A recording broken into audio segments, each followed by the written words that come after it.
Hey, everybody out there in YouTube land, I'm Pocan Joe, and as always, you're pretty cool for swinging by with all your little bits and pieces about you.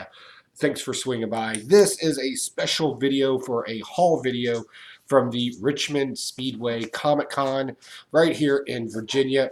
It was one of those smaller cons where it's slightly cooler, right? Great costumes walking around, great artisans walking around, and my favorite thing of all, local artists here in Virginia creating and developing comic books and getting them into our grubby little hands. So we'll do a quick haul video, then we're going to do local comic book spotlights, and we're going to do a quick review of their comic books as well, as I promised. And please don't forget Blaster a Stash at Sunday night, 10 p.m.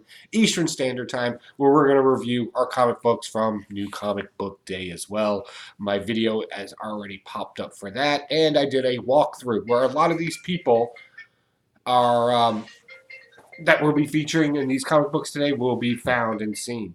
So that should be kind of cool. Somebody's calling me. I don't want to talk to him right now. All right, so moving on. Let's talk about what we got. I specifically went into this con looking for some golden age stuff that I've been looking for a while, some interesting stories that I really like, and also some silver and bronze age stuff. So let's get into it. First off, Don Winslow of the Navy. Now, if you don't know anything about these, are actually funny stories. There's actually several stories crammed in here, and there's also like a one-page like comic strip type of thing, usually found in these books. These are particularly good.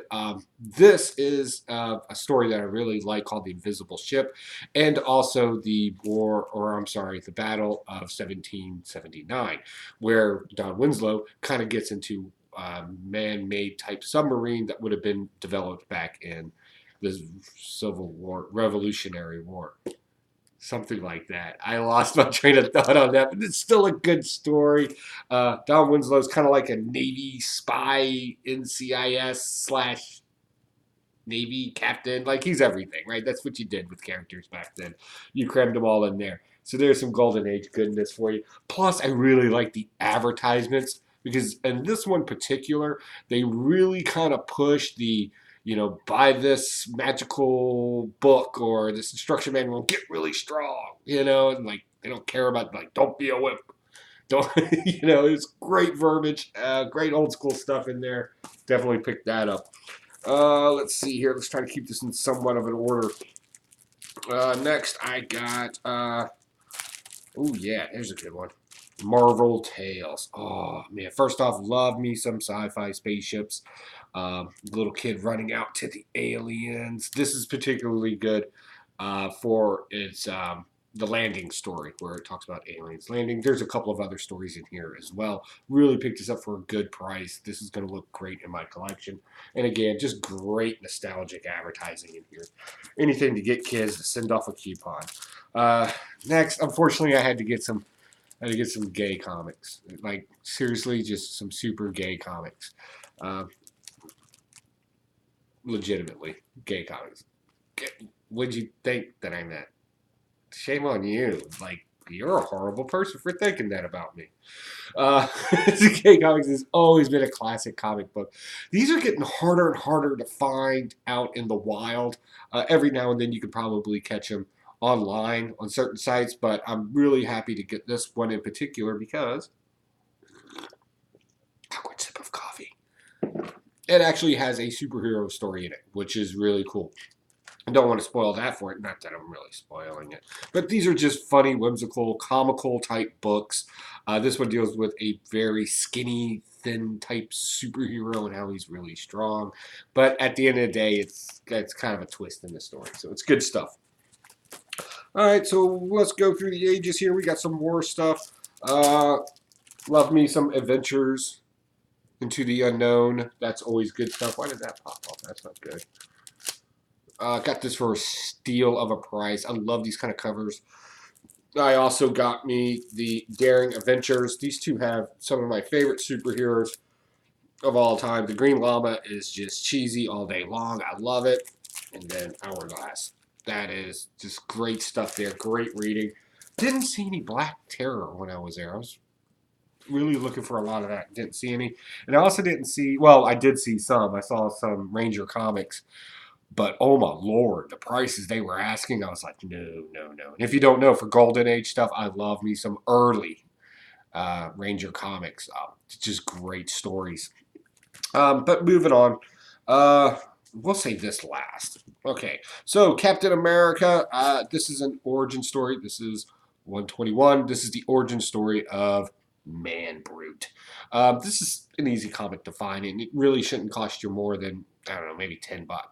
But it's just a great story. It's a great Captain America story. If Coates is out there, our current writer of Captain America, this is a great reference to find out what Captain America is like, because you don't know.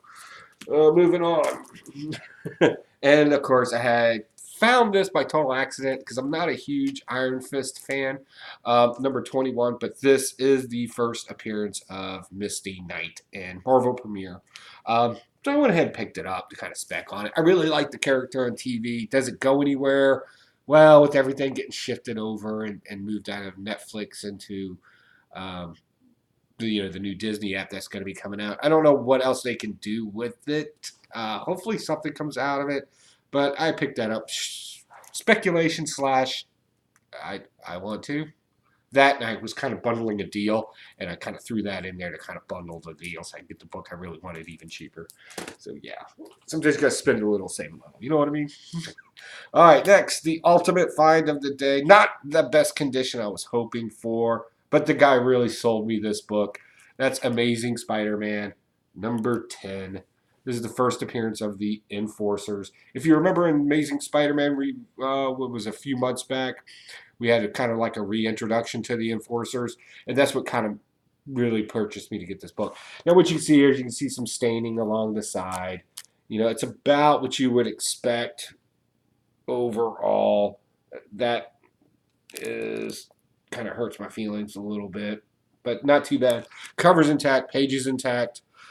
Pages are about what you would expect for this, but legitimately for a Amazing Spider-Man number 10, like I can get why people save a 1, right? Oh my God, it's the number 1. It's the first one ever. I gotta save. I get that.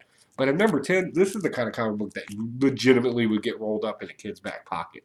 Like, that one. So to find one intact with all of its pages, a little bit of fraying on it, nothing bad, but still readable, still holdable, and still collectible. I'll take that all day long. Now, let's talk about Virginia local artisans in the comic book scene, out there grinding it out for comic books everywhere.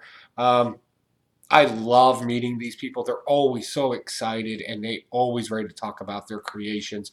How awesome is that? Can't beat that. Definitely check the walk around video. You'll notice some of these comic books. I said I would go back and buy them, and I did. Awkward sip of coffee time. So let's do a quick review of them. And these are honest reviews. You know, I don't hold back here on my channel. So we're going to talk about these. Luckily, nobody did anything crazy. Like, everybody's pretty legit. So thank you for making it easy for me. The first one is the Saga of Evil Monkey Man. Now, first off, this cover right here. I have to assume it's done by the gentleman's daughter, who was in the walk-around video. She's sitting there drawing, and I think she's featured in the comic book as well. I didn't really get the story on it, but young lady, if this is you, mwah, you are a postmodernism artist extraordinaire genius. Now, if this is from the dad, we need to talk. No, I'm kidding. All right. First off, let me say that this is a great comic book. It's a great concept. And as the tagline often said in it, it's based off of a true song. Which in the interview, the gentleman said that him and some friends were in a band, and there was a song called Evil Monkey Man. And I kind of want to hear that song. That sounds pretty awesome. But let me show you some stuff in here. They got this really great art styling in here. It's very clean, very detailed. It's just good stuff. Here's the scene with where the cover's kind of getting done there. That was really cool. We got a monkey that kind of knows or a monkey man that kind of knows Kung Fu. And we have a lady that runs a Kung Fu shop. So we got some crazy martial arts stuff going on. And it literally says, Kaya. Like that's the noise they're making and everything. It's fun read. So basically a lab blows up. It blends a man and a monkey together. And the guy doesn't want no trouble. He's just trying to figure out what's going on. He tried to help save some bodies. And of course, everybody's perspective is it's a talking man ape and it has to be dangerous. So he's trying to get away from everybody and not, be arrested for no reason. Um, Good stuff, good funny stuff, good comic book. Man, I really love the flow of this comic book. I thought it was really, really genuine. The jokes stuck. Like, we got it. Good stuff on the writer, the art team.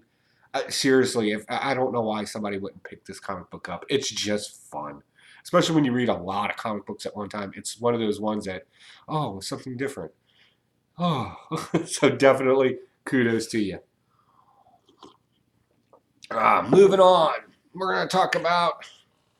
This was a really cool book too. Actually, yeah, okay, they were together. New America, 1 and 2.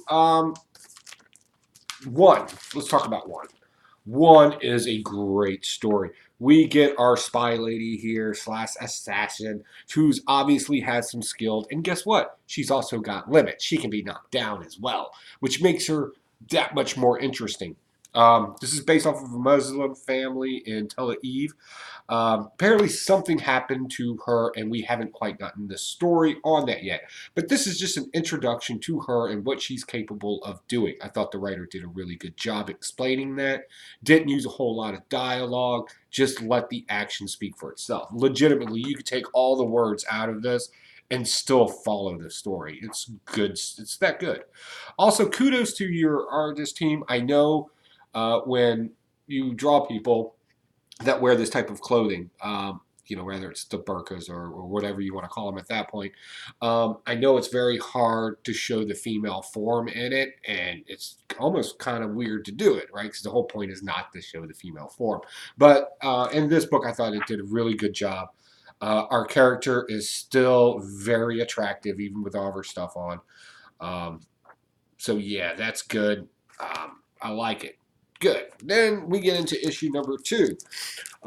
First off, this oversized long book, it doesn't fit into a standard, right? So we got to go get a thing for that. Otherwise, it would be stored, but not bad. Issue two kind of threw me off because I'm not sure what was going on. Well, I knew what was going on, but I didn't understand the transfers between the action versus the dialogue. This is mostly dialogue. And hold on, before you get mad at me, let me finish. The dialogue goes on and on and on, and it's a Muslim person of some sort of sect that is he's a motivational speaker for his people. And he talks about the tenets of Muslim and all the pillars of Muslim, and he goes into a long direction. And then we find out our assassin lady actually lives at home. They have very traditional Muslim values there. And we find out about that. We get more home story here. But this guy, this preacher, he keeps going and going and going about how Muslim is this, Muslims are that, and Muslims are supposed to be this. And we get it, and it sounds good, and it's very utopic to some degree. But I'm a firm believer in actions speak louder than words. And out of all the pages of this guy saying stuff, it all gets ruined in one panel. Legitimately one panel right there where he's keeping prisoners, and we can only assume that bad things are going to happen to them. I thought that was an interesting twist. I could see that working in a show or a movie. I liked it. And that was the saving grace because I was like, oh man, this is a hard read. This is kind of long. And I'm going through it. And I'm like, when's somebody going to get punched in the face? And then all of a sudden I get to that panel and I'm like, whoa, oh, I see what you did there. Nice. So good job. Really like that. New America, not a bad read. Born Again, I believe it's by the same people. Yes, by the same people. Born Again, this is an interesting story about a time, or let's say a life well spent. This is more of the spiritual journey of somebody traveling and allegories of flight and time being mixed together as somebody produced after they've passed away and they go to their whatever their promised land is, heaven or whatever. Interesting. Not really comic book reading, but nevertheless, I found it interesting. Especially the story behind the story of this. And I don't want to mess it up with by missaying anything, but I will say that the inspiration for the story was the gentleman's grandfather. And after knowing that and then reading this, really kind of puts this in a much better perspective. Um, I thought that was great. I think it's a great send off to a family member.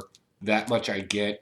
Comic book wise, it's a little all over the place, but then again, you're dealing with a topic that is all over the place. So, how do you express that? So, yeah, I liked it, but I definitely needed that backstory for this to make sense to me. So, good job there. And the art in that is still just as beautiful. Awkward sip of coffee time, folks. It's been a while since I've done the awkward sip of coffee. All right, last but not least, and this is by no means a dump on any of the other books I read, but I want to now talk about my favorite read from the local Comic Con there in Richmond, Virginia. Um, yeah, I really like this. I'm very traditional in my comic book reading. Um, even though I'll read just about anything. But let me tell you all about Delta Dogs. First off, their little team there, very interpersonal, very relatable people. Want to talk to you, want to share their story. They are out there legitimately for the hustle. And kudos to you guys. I wish you nothing but luck. If there's anything I can ever do here on this show or the Blaster to Stash It show, I am happy to help because I was just thoroughly impressed with your professionalism and just everything about you guys. I really like it. And after I read your comic book, yeah, I think this is good stuff. Um, this is Delta Dogs. First off, great cover right there up off the bat. New characters, new ideas, new themes. Boom, you explain it right there on the cover and you put it in people's faces. That is just smart. This is being published right now by Millennial Comics. This is great stuff. It's first issue here, and I bought all three issues because they have them. If you have more than one issue, I'll buy them at a table. Um, Loving the art in here. I love the fact that everybody has their own characteristics. Immediately, right up off the bat, we know we're dealing with traditional comic book storytelling with a bank robbery and then superheroes. And then we get the story of, and this story just focused on how they got their superheroes. And apparently, this green dude exploded. Boom, right? And now we're dealing with, okay, how do we learn to use our superheroes? How does it work? What does this really mean? And how does this affect all us? Also, all these superheroes here on the cover are all related. The cousins, brothers, that kind of thing. And it explains each one of their personalities. I think that's something we kind of shied away from in comic books. We get immediately their motivations and what makes them unique. And I like that. They're all different. And reading the comic book, it comes off that way. And then in issue 2, right, this gets even crazier.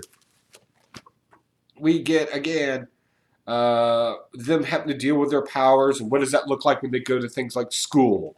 And what's their limits? And what's their motivations to put limits on themselves? And maybe even understanding their powers, like this cat can make doubles of himself. Great stuff. And then we move on, and something weird happens, right? We get this whole thing. First off, I have to say this. I'm going to cut right here and just say thank you for using Virginia, right, as your backdrop. Saying a hotel in Norfolk, Virginia, great. I hope you do more of that. You got great places here from the oceans to the swamp to the mountains. You got just about any type of landscape you could use here. So thank you for using Norfolk, Virginia on there. That's really cool of you guys. Thanks. Um, anyway, back to what I was saying. We get this kind of detective scene down here in Norfolk, Virginia at a hotel. A bunch of bodies dropped everywhere, and we get our mysterious cop-like figure, and they don't really tell us too much about him. Great. That grabs me. I want to know more about that guy. Let's find out about him. Is he good? Is he bad? Is he kind of an in-between? I don't know. I got to get the next issue to find out. Good job. Really enjoyed that. And then going into issue 3, we find out that maybe they didn't tell the full story about the night that they got their powers. So this kind of green man experiment explodes up and gives them powers. And then we find out that, well, a little more happened that day. An entire military unit came out and tried to arrest them on the spot. Um, Again, and the art in this is very consistent. So this story basically starts off with we start to understand exactly what their powers are a little bit better and what those limits are as well. Again, good heroes have limits, and I thought they did a good job.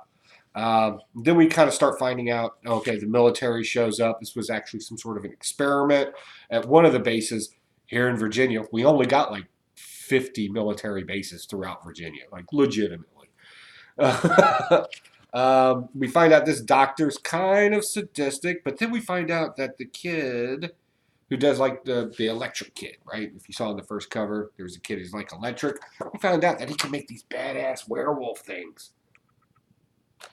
I was like, every issue that I've read so far has had some sort of surprise in it that still fits the narrative and the what we know the characters are able to do. And it's great. It's just great. Thank you. Plus, also Delta Dogs. Seriously, yeah, that's just an awesome. Why has nobody used that in a comic book yet? I'll never know. Um, but yeah, definitely issue number 4. I'm going to be going online. I think I may end up being a subscriber to this. I'm really digging it. It makes sense. It's a good book. I encourage you to go out and at least read issue number 1.